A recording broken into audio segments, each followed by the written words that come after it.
Okay, so I'm Cheryl and I teach computer classes from the main library.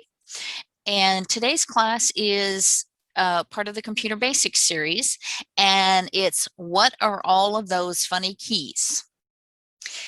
Um, Basically, when people learn how to use computers, they just learn how to do specific tasks. They don't learn everything.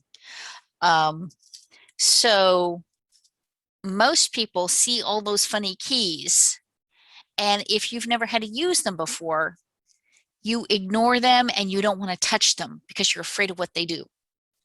You're afraid you might hit the wrong thing. So I'm going to go through as many of the keys as I can and tell you what they are and what they do. And maybe it'll help you if you do push something and something happens, maybe you'll be able to figure out what it was you did. Okay, so hopefully. Um, I have my computer laptop, and I'm going to be using my phone. Once I get to started, I'm going to start up my phone so that I can um, show you the keyboard. And I'm going to clamp it in a little clamp above there.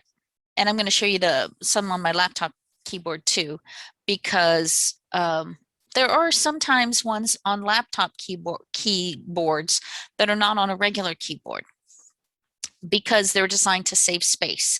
So you got a lot more buttons that do double functions, and you get some buttons such as video playing. Sometimes some of them have, because that's what a lot of people use a laptop for, is to watch videos and things like that. So you'll sometimes see those kind of buttons on there. All right, so I am going to log in to the session with my phone. So now, first of all, the layout of the keyboard, almost certainly you've probably used a computer keyboard before. So you'll know you'll have the part laid out like a typewriter. And you know you'll have the part laid out like a calculator, usually on the right. Then you have some funny keys at the top, a few funny keys at the bottom, and some funny keys in the middle here. The first thing I'm going to say is the most important key on the keyboard. And I'm sure you've used it before because it's the Enter key. There's a button right here that says Enter, and this is where a carriage return would be on a typewriter. On a typewriter, you hit that button and it would take you down to the next line. Then you will also see it over here where the total button would be on your calculator. There's one that says Enter there. Now, when I say hit Enter, it does not matter which one of those you hit, because if they say the same thing, they do the same thing. Those are exactly the same buttons. There's no difference between those two buttons. They just put them in two different spots to be convenient. For when you're typing over here, this one is convenient. If you're entering numbers in over here, this one is convenient. But they just do exactly the same thing. Because when computers were developed, they didn't just get invented all at once. They developed gradually over decades. And so they started out with one thing, and then they added more stuff to different parts, but they didn't get rid of the old stuff. So there's lots of different ways to do, there's lots of different ways on a computer if you do it 2 or 3 different ways to do the exact same thing. So basically, one thing I always stress with beginners is someone will sometime watch you do something on the computer and say you're doing it the wrong way, or the slow way, or the complicated way. And I'm here to tell you, if you get the right results, you're doing it right. If you like pushing this button over here, even if you're typing here and you like going over here and pushing the button, that's your preference. That's fine. It may seem slower to somebody else, but That doesn't matter. Well, I'm doing it that way because that's the way I'm comfortable doing it. And if you want to learn a different way, you can. But if you want to just type here and go over here every single time to hit enter, that's fine too. Okay. Don't worry about it. The results are what matters. Okay. So there's my little rant about the enter keys and different ways of doing things. So that's the most important key on the keyboard. Now, when you are typing, this will act like a carriage return and take you down to the next line if you're in a typing program. And if you're in a calculator program, this button will be the total button. But the enter key also does, it basically is a shortcut for do it now. Okay. Anytime you want the computer to, you select something and you hit the enter key, it will do it. So if you, let's say, are using the mouse, and let me grab a mouse. If you are using a mouse and you double click this left button to do stuff, to start things up, and you know you have to click it, tap, tap, really quickly. Well, if you have arthritis or Parkinson's or something like that, you can't click that button that quickly. Now, if it's your computer at home, there is a way to change it so that you can slow down how fast you have to click. But if it's a computer at work, you don't have that option a lot of times. I can't change my options at work. So remember I said, do it now is the enter key. The first click actually is to select what you want to do, what you want to open. And the second click, following really closely, means do it now. So you can replace that second click with hitting the enter key. So if you have trouble clicking that fast, you can click once and you will notice it turn blue or highlighted. Then you can take your hand off the mouse and click the enter key, and it will take the place of that second click without you having to move your hand that fast. That's a good one for older people and beginners or anybody that has hand issues. You know, and none of us are getting any younger. So, okay, so you're going to be pushing that a lot. Now, I'm going to start, after that, I'm just going to start at the top left-hand corner, and I'm just going to work my way across and down and talk about what all the funny keys are. Top left-hand corner, you will see a button that says ESC. That stands for escape. When your computer messes up or freezes or gets caught in a loop, and it's not a matter of if, it's a matter of when, your computer will eventually do this, because computers are made by people. People are not perfect, therefore computers are not perfect. If you click on something or start something up and it just keeps going in a circle and circle and circle, and it kind of gets stuck and it won't go anywhere, won't do anything, the first thing you should try is pushing that escape button. I'm going to be honest with you, it usually doesn't work. Really, it usually doesn't, but every once in a while it does. And I could sit here and push this button all day and it won't hurt my computer. It's the most gentle thing you can start with to try and get your computer unstuck.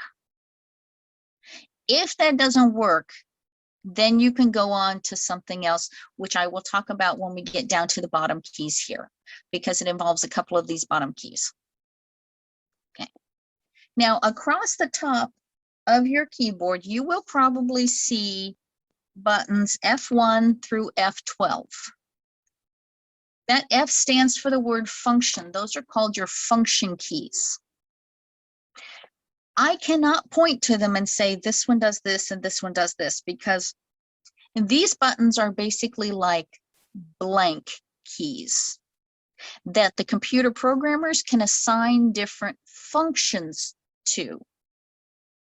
So if I'm in a typing program, F1 might be print.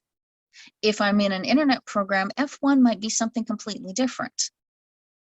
And you don't know, because these change. All you need to know is if you are reading instructions on how to do something, and it says, for this step, push F1. That's all you need to know, is where it's at in case you are told to push it. Other than that, you can ignore them. If you accidentally hit them, they may do things and you may wonder, what the heck did I do? But none of it should be a delete or anything too serious. If you're on the internet, one that I hit sometimes accidentally when I'm going to hit the backspace, I accidentally sometimes hit F11. When you're on the internet, F11 will get rid of your top menu bar at the very top. And if that disappears, you're typing and you're doing stuff and that disappears at the top of your screen when you're on the internet, you're like, what happened to it? Well, what you've probably done is hit that to hide it. It's to give you more room on the screen to see pictures and things.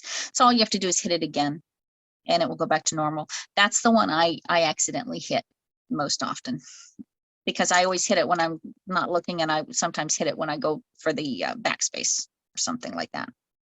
Okay, now on a laptop, I'm going to move this out of the way and I'm going to bring my laptop over, because laptops have a tendency to do things slightly differently.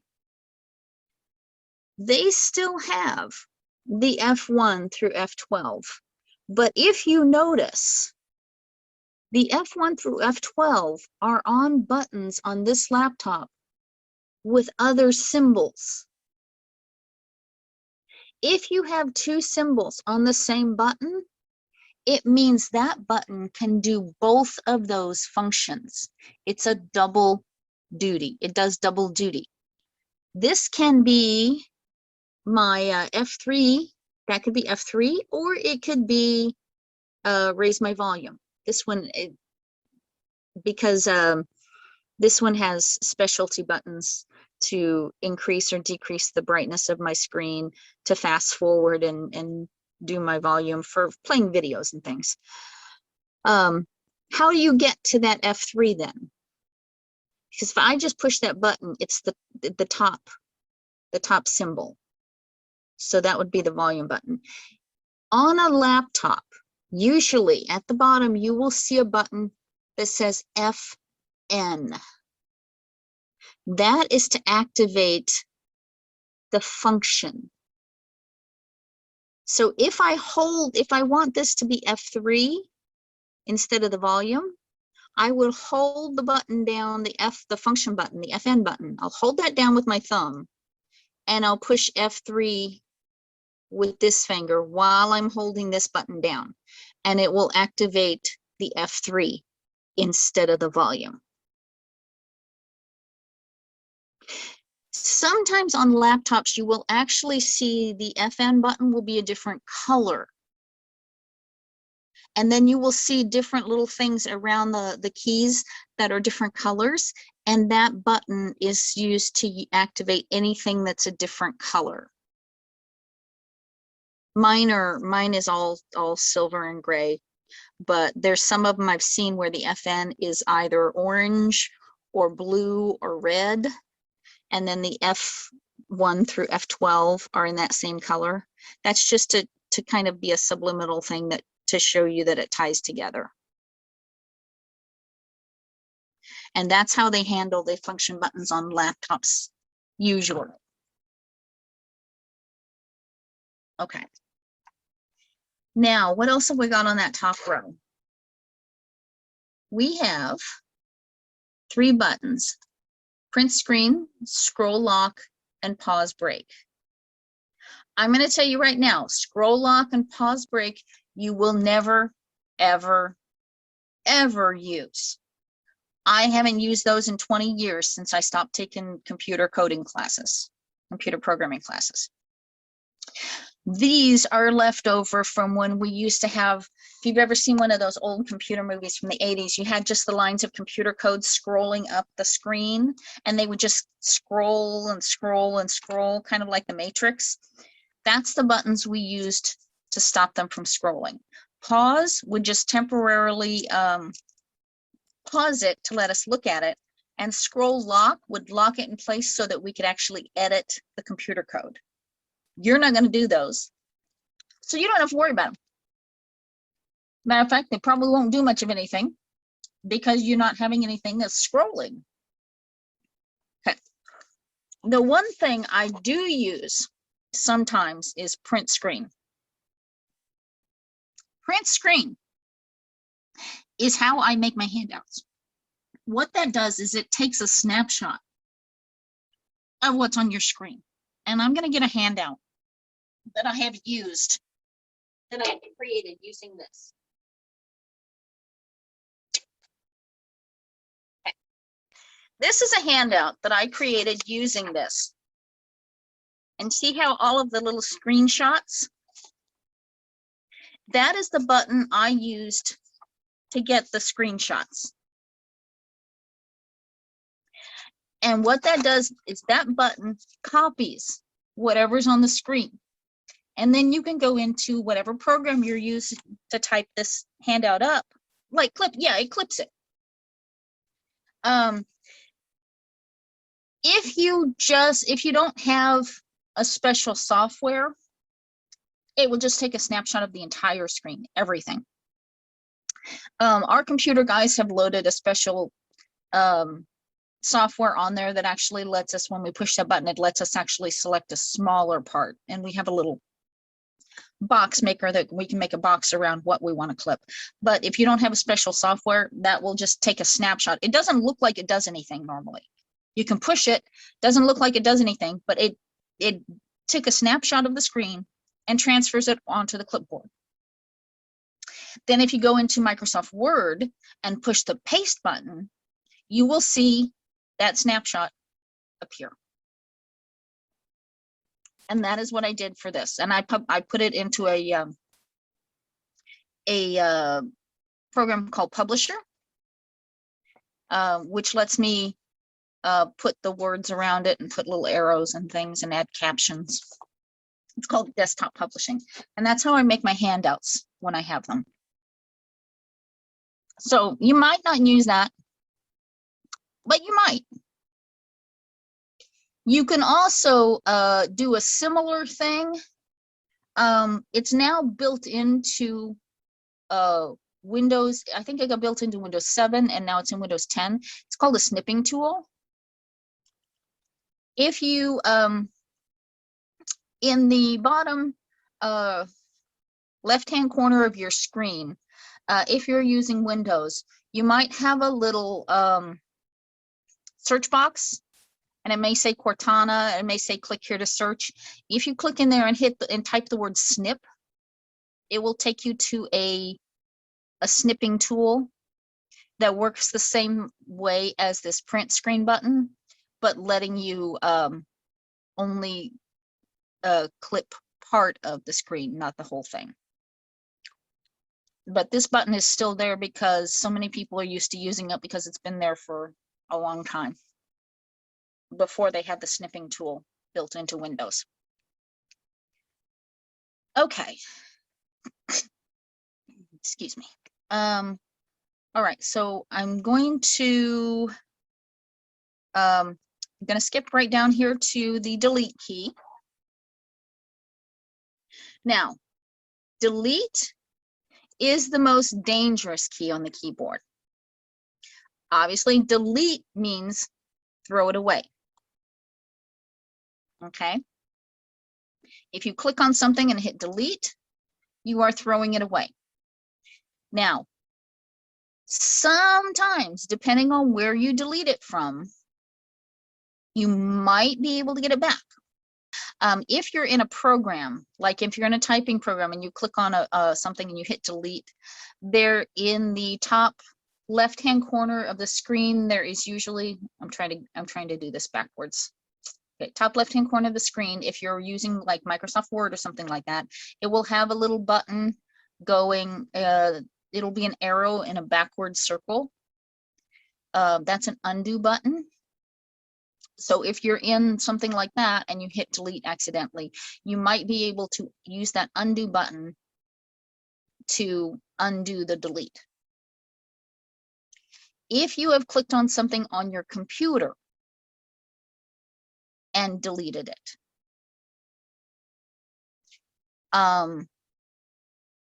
there is on your desktop screen, which is that first screen with all your little icons on it, where you click on stuff to start up the programs.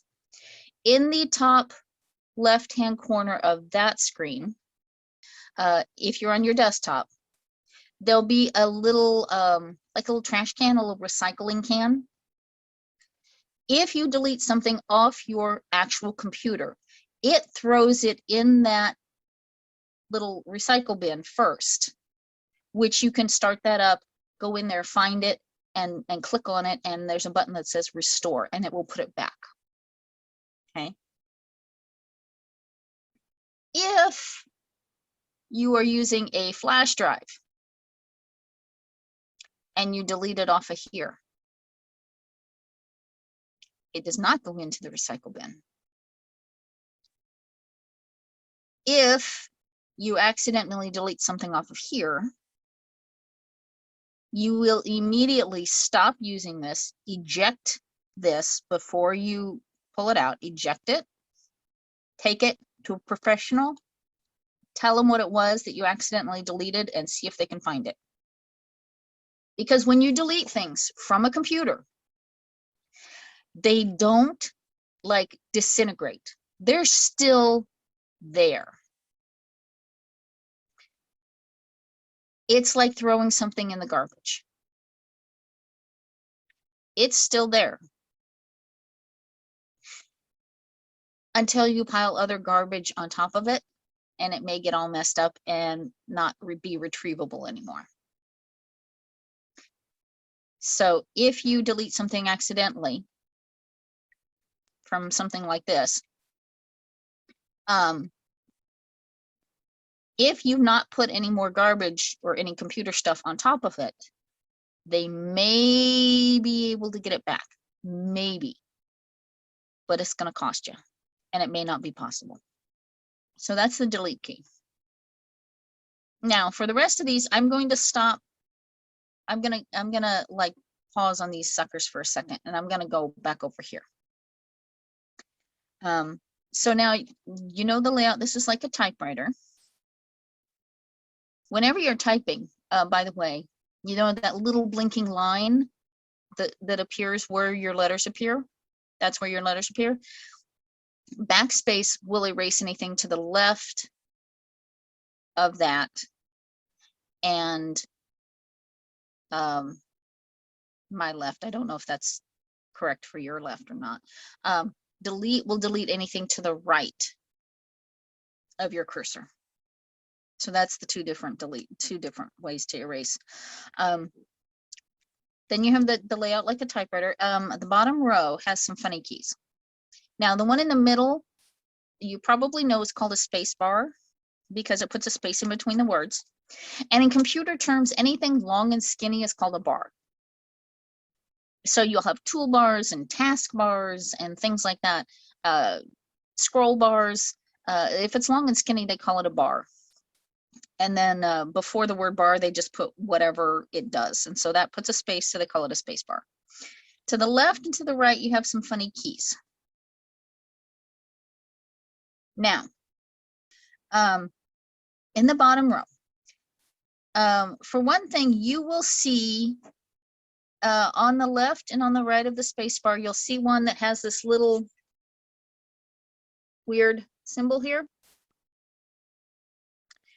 That's the Windows button. If you're using a computer that runs Windows, you will have one of those buttons. Now, on a full-size keyboard, you'll have one on each side for the left and right. These buttons do the same thing. Remember, if they say the same thing, they do the same thing. This is just convenient for your left and right hand. My laptop, because it's space saving, to save space, it only has the one. It only has the one on the left, because they're trying to save space. This, I don't know which way is left to you, but in the bottom left-hand corner of your screen, on your computer screen, you will see that same symbol. Pushing this button is exactly the same thing. Well, let me show you. I guess you can see it on my computer, on my laptop here. See, bottom left-hand corner. Pushing that button on the keyboard with that symbol is the exact same thing as clicking on that little symbol there. If you click on that, you will bring up the list of programs that are available. You will also bring up the part where you can turn the computer off or change the settings. That's what those bottom two symbols are. And if I click on it again, it goes away. Same thing happens if I push this button. I'll see, if I push the button, see it popped up that screen and I pushed it again. There it goes. So clicking on that button is exactly the same thing as, pushing that button is exactly the same thing as clicking on the bottom left hand on that logo, that symbol on your screen. Same thing. It's just a matter of whether you feel like using, if I'm clicking on stuff with my hand is already on my mouse, I will use the mouse to click on that little thing. If I'm typing, I will use my hand here. I will use this here because that's where my hands already are. It's just convenience. These other buttons here. You will see on the left and right side, you should see ALT and CTRL. Those are the Control and Alt buttons. The ones on the left do the same thing as the ones on the right. They're just there for convenience for your left and right hands. Now, these are used in combination with other keys up here in shortcuts. Shortcuts are little combinations of keys that do particular things. And how they work is, if you see instructions that say CTRL plus C, what that means is hold down the control button first, and while you're holding it down, push the C. Control C. That basically is a shortcut for copy. And I don't know if you know, but X is Control X is a shortcut for a cut, because it looks like it's X to cut something out, looks like scissors. And then C is for copy, and V is for paste, which V has nothing to do with paste, but it's the next one in the line, so that's why they use it for paste. So X, C, and Control X, Control C, and Control V are cut, copy, and paste. Those are shortcuts. Control P is usually a shortcut for print. Control S is usually a shortcut for save. Control A is usually a shortcut for select everything on the page. And if you want to learn these, you can go out on the internet and do a search for Windows keyboard shortcuts. And if you're using a Mac, they might have a little different symbol, like I think they call it a command button that does very similar things. It's used in keyboard shortcuts. So you may see, if you find instructions that say push Alt F3, that means hold down the Alt key, push F3, and let them both go. It's kind of like doing a Shift key to get a capital letter instead of a lowercase letter. Works the same way. It just does different things. My husband loves these. My husband memorizes hundreds of these. He loves those little keyboard shortcuts. He hates the mouse. He really hates the mouse. And he's a computer programmer, so he's on the keyboard all day long, so he knows a lot of them. But that's what those are for. Okay. As a beginner, where you might use this is something we call a Control Alt Delete. Okay, now I am going to, because I'm showing you through my phone, so I'm going to bring my laptop back over here. If your computer freezes up and you can't get it unfrozen and the escape button doesn't work, you've pushed it and it's not working, which it usually doesn't. That is the next thing you should try to get it unstuck is a Control-Alt-Delete, which means you hold down the Control button, you hold Alt down, and then you push Delete. 99 times out of 100, no matter how frozen your computer is, you'll get this screen. And your mouse, if your mouse was frozen, it will usually unfreeze your mouse. Now, what you do from here will depend on what froze. If it was your whole computer that froze, you will click on the power button on the bottom right-hand corner. And if you click on that, you will have the button that says restart. And you click that. Restart usually fixes a lot of stuff. Now, if you were working on something and you didn't save it and it froze, restarting, unfortunately, will lose your work that you didn't save. But if you can't get it back anyway, if your computer's completely frozen, that may be the only thing you can do. That's why so many programs nowadays come with an automatic save, like your email will automatically save your drafts, because everybody has messed up and lost their work at one point or another. Now, if it was just one program that froze, but everything else on your computer was still working, just not that one program, on this screen is a thing called Task Manager.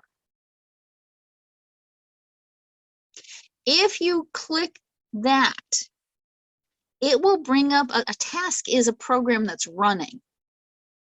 Okay, so if you have that, if you click on that, it will bring up a list of all the programs that are currently running. You pick the one, you click on the one that was frozen and click a button that says End Task.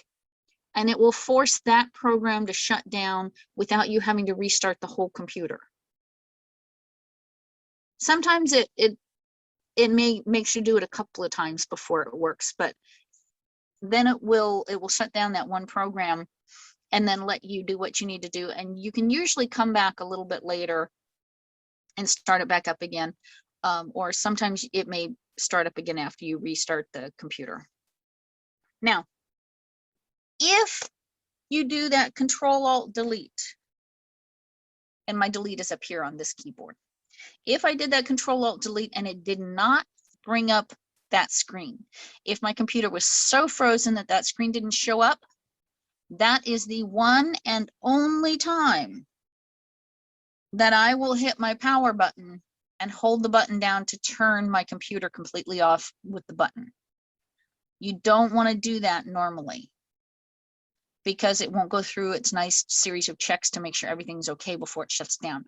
But if it's frozen and you can't do the Control-Alt-Delete, that's your only option at that point. But try to make that your last resort. One other button on the bottom row, and I'm sorry, I have a dusty keyboard, is a little square with 3 lines in it. That is the same as using the right mouse button. And once again, I'll show you on my laptop. Now, if I use my right mouse button and I click on, and wherever my little arrow was, it brings up a menu, a list of options. View, sort by, refresh. It basically, whatever I click on with the arrow and I use the right mouse button, it brings up a list of options that I can do with that thing, whatever it is that I was clicking on. Instead of starting it, you get a list of options. To get rid of this, if you ever have done this accidentally, just move your arrow someplace where there's nothing there and use the left button, and that will go away. Now, on my laptop, I actually do not have here. Mine is one of the functions. It's on this little button right here. It's a little teeny tiny, which means I have to use the function key to get that function. And if I do that, the same menu pops up, it just does it in the corner.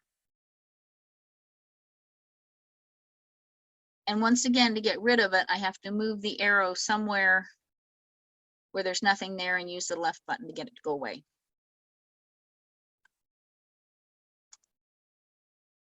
So that's what this one does. So if you have problems clicking this finger, your second finger, and you just really can't get it without clicking both, what you can do is you can use the mouse and you can click once to with the left button to select it. And then instead of doing the right button to bring up the list, you can actually push this key to bring up the list instead. Then we've got these buttons over here that I ignored. Now for this, I'm actually going to stop using my camera and I'm going to switch to my computer. So I'm going to turn off the video showing this. I switched back over to my computer because I want to demonstrate what those keys do. Okay, and to demonstrate this, I have to be on, okay, good, you can hear me. Okay, to demonstrate this, I have to be on something like a typing program, because these buttons, these arrow buttons and the home and page up and page down, those are movements of the cursor. Those are to control the cursor movements when you're on something like a typing program. So I'm going to share my screen and I'm going to start up Microsoft Word. All right, now if I type something,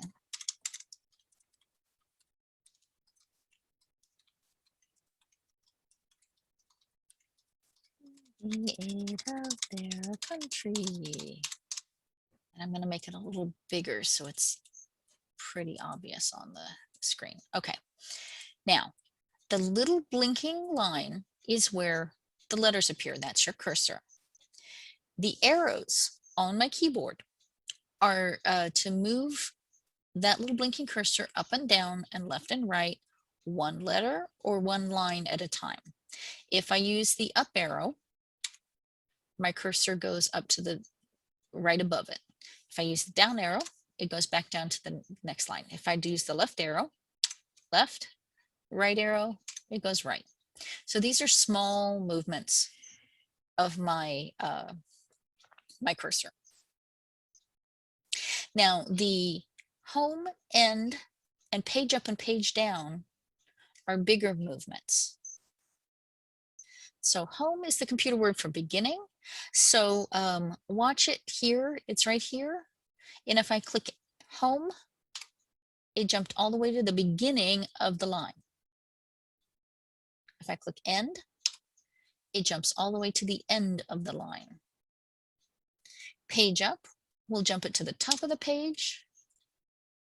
Page down will jump it as far down the page as it can, and it will show you the bottom of the page. It actually jumps it down to the bottom of the page as far as it can. Now, I have not talked about the insert key. Now, the insert key is the stupidest key on the keyboard. I have absolutely no idea why they still put this key on the keyboard, because everybody hates it. And I cannot actually demonstrate what it does because our IT guys have been smart enough to disable them on the library computers. But I can talk you through it. I can tell you what it does. So if let's say I want this to say good men and women. By the way, if you've ever taken a typing class, you know this is a speed drill. I had to type this hundreds of times. Okay, so I'm gonna use the arrow keys to move my cursor up to where I want to edit, and I'll say and women, and all of my letters will scoot out of the way. Now, if I push that insert button, which is right above the delete key,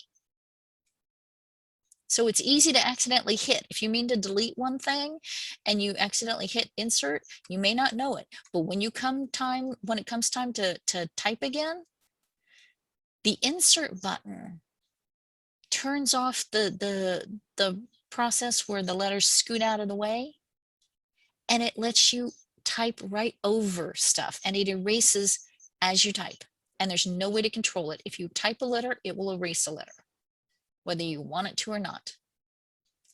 And it's incredibly annoying. So if you are typing and all of a sudden it starts erasing as you type, and you freak out going, what the heck is it doing? It's erasing my stuff. You've hit the insert button by accident.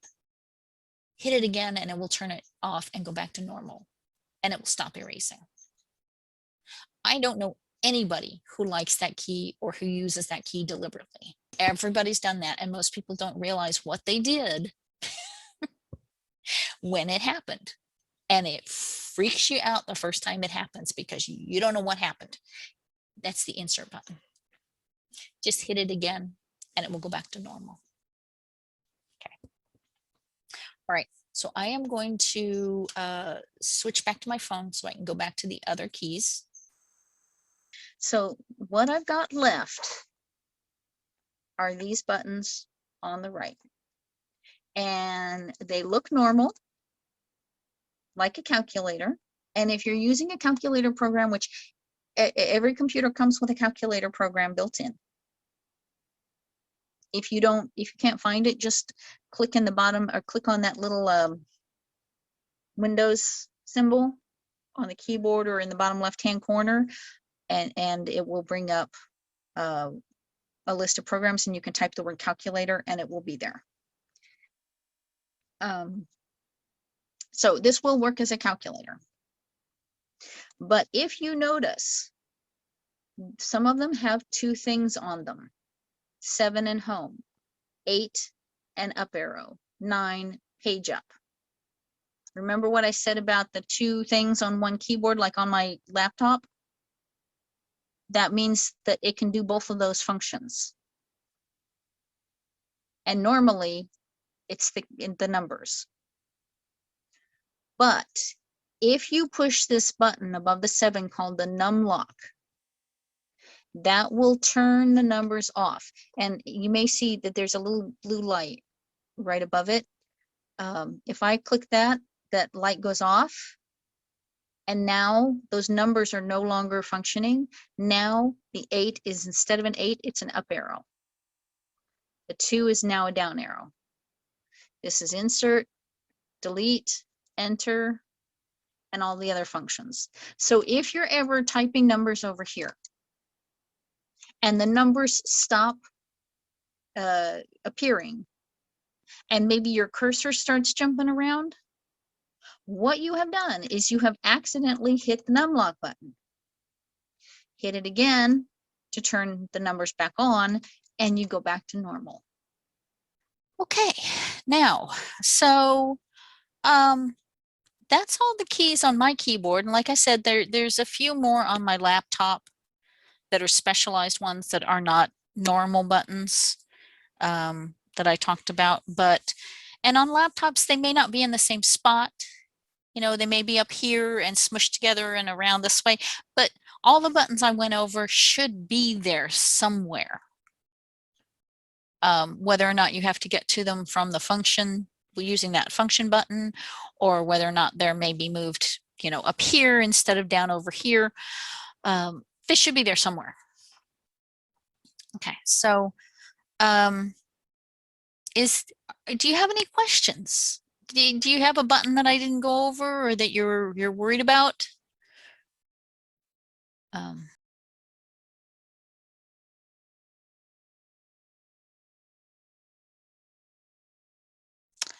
The 3 lines. Oh, the 3 lines in the box. That's using the right mouse. That's the same thing as using the right mouse button to bring up the list of options. On the internet, it gets a little confusing because on the internet, 3 lines is, and on your phone, 3 lines is a menu. So you'll get a menu on a website. On your keyboard, 3 lines is the menu that gets pulled up using the right mouse button. But it's still a menu. A menu, by the way, is a list of options to choose from. So they just stole the symbol off of the key on the keyboard and started using it on the phone and the internet, because it was a convenient little symbol. So it just means menu, or in right mouse menu. Okay. Anything else? No? Well, hopefully that at least helps you not be scared of pushing stuff, knowing what you should push and what you shouldn't push, because, you know, insert I don't think should ever be pushed. And how to recognize when you do click something like the insert button or the numlock button. So, okay. That's it then. Like I said, if you registered with your email, I will send you a certificate of completion. I will try and edit some of the fumblings out in the transitions with my phone and everything, and I will try and have the video up on our blog by Friday, which is KCKPL programs, all one word, kckplprograms.org. That's where we put all of our postings and things of programs and things. And we also have a YouTube channel. And the YouTube channel is KCK Public Library, all one word, KCK Public Library. That's our YouTube channel where we put all of our videos up. And so that I'll be posting them in both places. Okay. Well, thank you for showing up and coming to the class. I appreciate whenever anybody shows up. So I'm going to stop the recording and I will see you next time.